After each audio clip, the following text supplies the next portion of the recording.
अस्सलाम वालेकुम वरहमतुल्लाहि वबरकातुहू।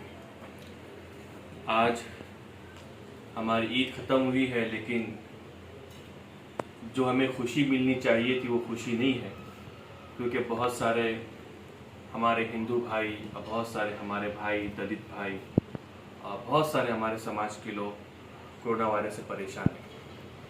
लेकिन सबसे ज़्यादा दुख इस बात का होता है कि किसी आदमी को इसलिए मार दिया जाता है कि उसका नाम आसिफ है। मैंने जब आसिफ की न्यूज़ पढ़ी तो बहुत अफसोस हुआ। फिर मैं सोचने लगा कि ऐसा क्यों होता है कि एक समाज को पर्टिकुलर टारगेट करता है, एक समाज दलित को टारगेट करता है, एक समाज हमारे सिख भाइयों को टारगेट करता है। ऐसा क्यों होता है? तो मैंने बहुत सोचा तो मेरे सामने की किताब की एक हिस्ट्री गुजरी।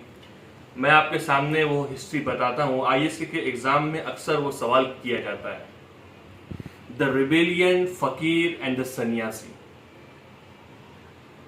सुनना गौर से, क्योंकि अनभक्त लोग सिर्फ एक हिस्ट्री पढ़ते हैं, दूसरी हिस्ट्री पढ़ते नहीं। द रिबेलियंस ऑफ फकीर एंड द सन्यासी। और उसके अलावा एक किताब है द सूफीज ऑफ बीजापुर, इसको भी आप पढ़ लेना। एक ब्रिटिश राइटर है, उसने एक किताब लिखी the history of Bihar, Bengal और उड़ीसा। उसने पेज नंबर 85 और 86 पर लिखा है कि Muslim fakir revolted under the leadership of Majnu Shah and his close friend the sannyasi, the leader of Bhavani Pathak. He was close friend and the association between after the death of Majnun Shah, the Musa Shah Chirag Nur Ali has become a leader. ये फकीर आंदोलन करता क्या था? सुने, कहते हैं ना कि ये हा और मीम जब मिलता है तो हम होता है। हम मतलब एक ताकत होती है, हा से हिंदू और मीम से मुसलमान। जब सन्यासी और फकीर मिलकर, दोनों ने मिलकर जब देश की लड़ा, तो 50 साल तक 1768 से लेकर 18 तक ये लोग 50 साल तक मुसलसल लड़ते रहे। कौन? मुस्लिम फकीर और सन्यासी पाठक जी। और कैसे लड़ते हो जानते हैं लोग? बंगाल के अंदर जब नवाबों की गवर्नमेंट जब खत्म हुई, तो ब्रिटिश ने क्या किया कि जितने भी ऑफिसर्स थे, इंडियन ऑफिसर को इन्होंने जॉब से हटा दिया और अंग्रेज खुद टैक्स वसूल करने लगे।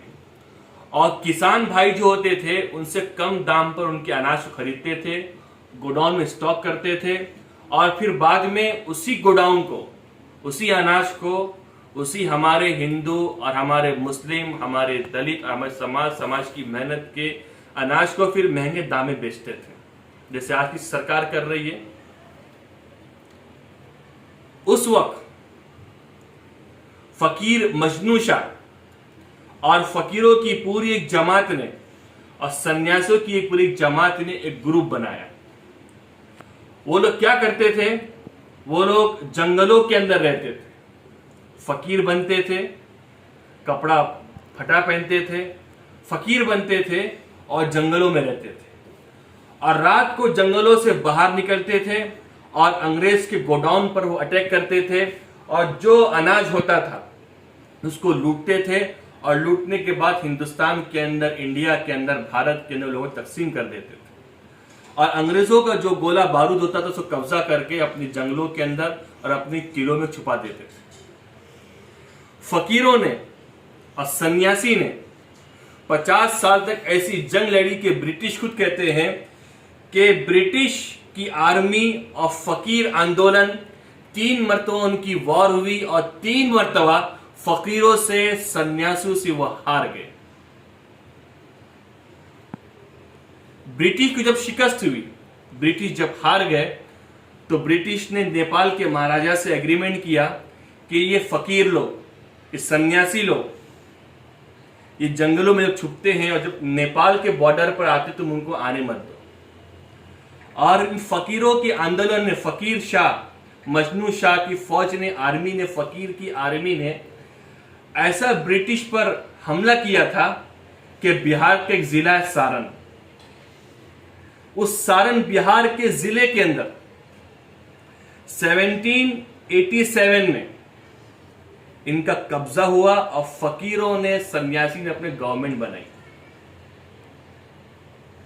मैं ये हिस्ट्री इसलिए बता रहा हूं, फकीर सन्यासी, फकीर सन्यासी, एक मुस्लिम और एक हिंदू, एक हा और एक मीम, जब ये मिलते हैं तो हम बनते हैं, और हम जब बनता है तो हिंदुस्तान बनता है।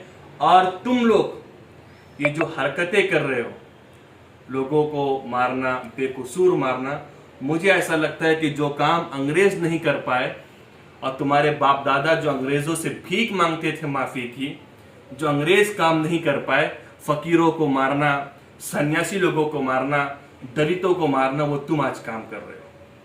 हिस्ट्री याद करो और इस फकीरों का, सन्यासियों का तुम शुक्रिया अदा करो कि जितनी हिस्ट्री तुम बताते हो वो लोग अभी तक पैदा नहीं हुए थे। 1763 से लेके 18 तक वो लोग वॉर लड़ते रहे। ये बंद करो, आपस में नफरत बंद करो, प्यार मोहब्बत के साथ रहो। मैं फिर से कहूंगा, जब उस वक्त जब फकीर और सन्यासी मिल सकते हैं तो हम और आप क्यों नहीं मिल सकते। और मुझे पूरी उम्मीद है कि भारत के अंदर, हिंदुस्तान के, इंडिया के अंदर फिर से हा और मीम मिलेंगे और हम बनेगा। और जब हम बनेगा तो इंशाअल्लाह हिंदुस्तान मजबूत होगा, भारत मजबूत होगा। और जो लोग हमारे देश के नफरत की बात करते हैं वो लोग जरूर हारेंगे। मैं इन फकीरों की आंदोलन पर, जिन्होंने 50 साल तक वॉर लड़ी ब्रिटिश के खिलाफ, उनके बारे में कहूंगा। और जो तुमने मेवात के आसिफ को जो तुमने शहीद कर दिया, उनके बारे में कहूंगा कि बदन में दौड़ता सारा खून ईमान वाला है।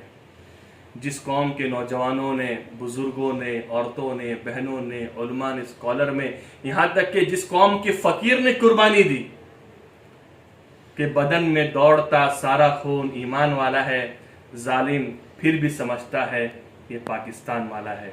जय हिंद, जय महाराष्ट्र।